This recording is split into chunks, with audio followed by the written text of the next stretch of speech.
Kiran Devi teaching 2.6 में आप सभी का स्वागत है एवं वेलकम है। आज हम बताने जा रहे हैं कुछ क्वेश्चनों के साथ कुछ क्वेश्चन भी करेंगे कि किस प्रकार के क्वेश्चन आते हैं। सीटेट या कोई भी सोशल साइंस से रिलेटेड एग्जाम आते हैं। मोस्ट इम्पोर्टेंट है social science. NCERT 6 to 8 NCERT में से लिए गए कुछ क्वेश्चन जो बताएंगे आपको कि सीटेट में जो थ्योरी आती ना पेपर टू है ना, जिसका 2 पेपर में उसका मतलब कौन कौन से किस प्रकार से एग्ज़ाम आते हैं, तो एनसीईआरटी से कैसे एग्ज़ाम आते हैं, तो कुछ कैसे क्वेश्चन आते हैं। तो कुछ क्वेश्चन ले लिए हैं तो आपको उनके द्वारा बताया जाएगा कि इस प्रकार के क्वेश्चन आते हैं एवं हम कैसे निकालें एवं थ्योरी कहाँ से पढ़ें, सीटेट पेपर 2 की तैयारी कहाँ से करें। और एवं जिसने बीएड करी है तो उसे तो पेपर 2 ही देने को मिलेगा और थोड़ी मिलेंगे, तो वो कैसे पढ़े। एवं जो भी सोशल साइंस 6 to 8 की एनसीईआरटी कहाँ से पढ़ें कैसे पढ़ें, सारी जानकारी इस एग्ज़ाम में दी जाएगी। एवं जो 1-2 नंबर से रह जाते हैं बच्चे, उन सभी को भी इसमें सॉल्यूशन मिलेगा कि वो क्यों रह जाते हैं, वो कैसे निकालें।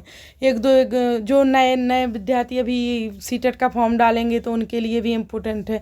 बैग 2 जिसने बीएड करी है तो वो पेपर 2 का ही डाल पाएगा, तो उनके लिए बहुत अच्छी जानकारी है। एवं क्वेश्चन के साथ जो आते हैं क्वेश्चन उन्हीं के साथ, जिससे आपको पता चल पाएगा कि ये क्वेश्चन इस प्रकार से आते हैं, तो आपको थोड़ा नॉलेज बैठेगा और कहाँ से पढ़ना है आपको। तो इसी चैनल पर प्लेलिस्ट बना दी गई, इसी पे चल रही है क्लासेस है, तो आप जाकर देख सकते हो। एवं पहले आप सभी लाइक सब्सक्राइब कर दीजिए और बेल आइकन पर क्लिक कर दीजिए, जिससे हर नोटिफिकेशन मिल सके आपको टाइम बाय टाइम। एवं पेपर का भी पता चल सके कि कब आपको किस प्रकार का पेपर आ रहा, कब देना है, कौन से एग्ज़ाम लगाना है, क्या करना है, सारी अपडेट इसी चैनल पर मिल जाएगी आपको। तो कक्षा 6 से 8 तक की एनसीईआरटी जिसको पढ़ना है उसको इस चैनल पर कराई जा रही है। कक्षा 6 की 11 क्लासेस हो चुकी हैं, तो आप सभी इस चैनल को लाइक सब्सक्राइब कर लीजिए एवं देख लीजिए। और बहुत अच्छे कंटेंट दिया जा रहा है, थ्योरी स्टोरी वाइज पूरा स्टोरी वाइज कंटेंट दिया जा रहा है और सारा दिया जाएगा आपको जितना भी उसमें आता है। और आप सोचोगे कि थ्योरी ना पढ़ के एग्ज़ाम निकाल पाओगे, तो ऐसा नहीं है। आपको थ्योरी पढ़ना ज़रूरी हो, पढ़ना पड़ेगा तभी निकाल पाते हो, क्योंकि थ्योरी से पूछते हैं एग्ज़ाम में क्वेश्चन पेपर। चलो स्टार्ट करते हैं क्वेश्चन। हाँ, उससे पहले जो भी 1-2 नंबर से रह जाते हैं वो ज़रूर देख लीजिएगा, और जो शुरू करने वाले हैं उनके लिए बहुत इंपॉर्टेंट है ये। चलो आगे क्वेश्चन स्टार्ट करते हैं, फिर बताएंगे लास्ट में कि आपको और भी क्या क्या इंपॉर्टेंट है और क्या नहीं। इसमें कुछ क्वेश्चन है, 6-7 ही क्वेश्चन है, तो इनके बारे में हम चलो स्टार्ट करते हैं हमारी क्लास आज। तो हमारा सांप को पालने वाली जनजाति को क्या कहा जाता है। जो सांप को पालने वाली जनजाति है तो उसको क्या कहा जाता है, तो सांप को पालने वाली जनजाति को कहा जाता है कालबेलिया। क्या कहा जाता है दोस्तों, कालबेलिया कहा जाता है सांप को पालने वाली जनजाति को।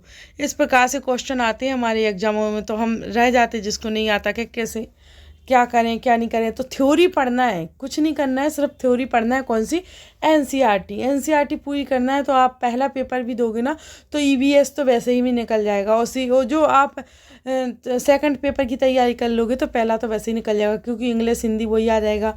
और सोशल साइंस करोगे तो ईवीएस हो जाएगी, सीडीपी हो जाएगी उसमें करोगे तो चलो क्वेश्चन स्टार्ट करते हैं। अंतरियपुरम गांव कहाँ है, अंतरियपुरम गांव कहाँ है, तो अंतरियपुरम गांव है हमारा कहाँ, आंध्र प्रदेश में। अंतरियपुरम गांव कहाँ है हमारा, तो आंध्र प्रदेश में। फिर है हमारा क्वेश्चन कि अफ्रीका के व्यापारी भारत में क्या लेकर आए थे।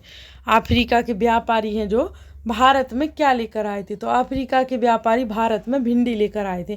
एक पार्ट डाला था मैंने इसी के बारे में, तो उसमें मैंने क्वेश्चन आंसर कराए थे, तो उसमें भी मैंने बताया था।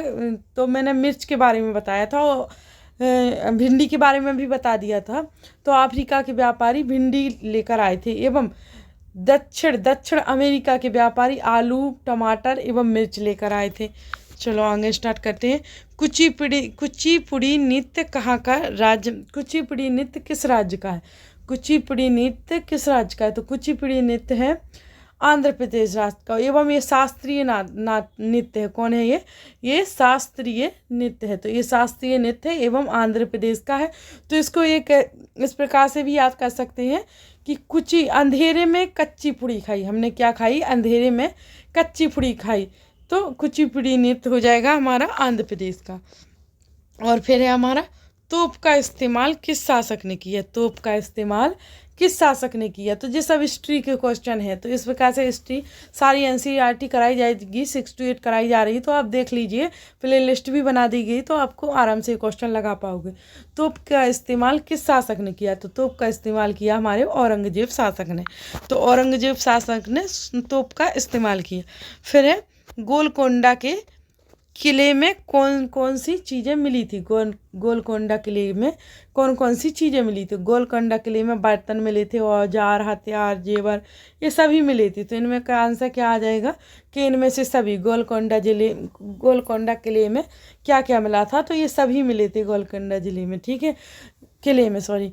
तो इस सब का थ्योरी पढ़ा दी है मैंने, तो आप सभी जाकर देख लीजिएगा। और आपको इतनी अच्छी थ्योरी स्टोरी वाइज पूरी थ्योरी कराई जा रही, तो आप इस चैनल को अभी से पढ़ोगे। देखो नोटिफिकेशन जब आएगा सीटेट का, आप नोटिफिकेशन का वेट मत करिए, एवं आप थ्योरी स्टार्ट कर दीजिएगा, जिससे आपको बाद में प्रीवियस करके पेपर भी लगा पाओगे एवं रिवीजन भी कर पाओगे। नहीं तो क्या कर पाओगे, बस थोड़े से पढ़ने से आप पास नहीं हो जाओगे। ये रियलिटी है, आपको लगेगा ऐसे बोल रहे हैं, क्योंकि ये रियलिटी है, आपको पढ़ना ही पड़ेगा अच्छे से थ्योरी से, क्योंकि फिर 1-2 नंबर से रह जाते हैं, जब बाद में पछताते हैं कि पूरा पढ़ लिया होता है। इसलिए अभी से स्टार्ट कर दीजिए पूरा पढ़ना, तभी आप निकाल पाओगे, क्योंकि ये रियलिटी है। देखो कोई कहे कि हाँ नहीं तुम तो इतने से में निकाल लोगे, इतने, ऐसा कुछ नहीं है। हाँ कोई का लक होता है, जो किसी का जो पहले से प्रिपरेशन रहती है, तो वो हाँ वो 7-8-10 दिन में मतलब पढ़ के निकाल लेते हैं। तो उनकी अलग कहानी है कि उनकी पहले से प्रिपरेशन है। वो कुछ जैसे MPPSC का पढ़ा, UPSC का, उसमें NCERT पढ़ लेते हैं वो सभी, तो उन्हें अभी रिवीजन कर लेते हैं तो निकाल ले जाते हैं। और हम सभी नहीं निकाल पाते हैं, जिसकी पहले से प्रिपरेशन नहीं है वो नहीं निकाल पाते हैं, इसलिए उनको पहले से ही प्रिपरेशन पूरी करनी पड़ती है। और हाँ इम्पोर्टेंट है 6 to 8 NCERT की, क्योंकि ये इम्पोर्टेंट है। अगर ये पढ़ ली ना आपने, तो आप पक्का है कि आप निकाल लोगे एग्ज़ाम। तो आपको ये सब पढ़ना ज़रूरी है। तो आप इस चैनल को लाइक सब्सक्राइब कर लीजिए, एवं इस पे सब कुछ मिलेगा आपको, सारी अपडेट्स मिलेगी। तो आप इस पे नोटिफिकेशन मिलेगा आपको, क्योंकि आप बेल आइकन पर क्लिक कर दीजिए, वहाँ ऑल बटन पर क्लिक कर दीजिए, तो आपको हर नोटिफिकेशन मिलता जाएगा, तो आपको सारी जानकारी मिलेगी, तो आपको आसानी रहेगी। एवं प्रीवियस ईयर के पेपर भी संडे वाइज कराए जाएंगे, तो आप इन सभी को करिएगा, जिससे अभी को आपको नॉलेज मिलेगा कि आप किस प्रकार के क्वेश्चन एग्जाम में आते हैं। तो ठीक है, थैंक यू दोस्तों देखने के लिए एवं सपोर्ट करने के लिए, थैंक यू।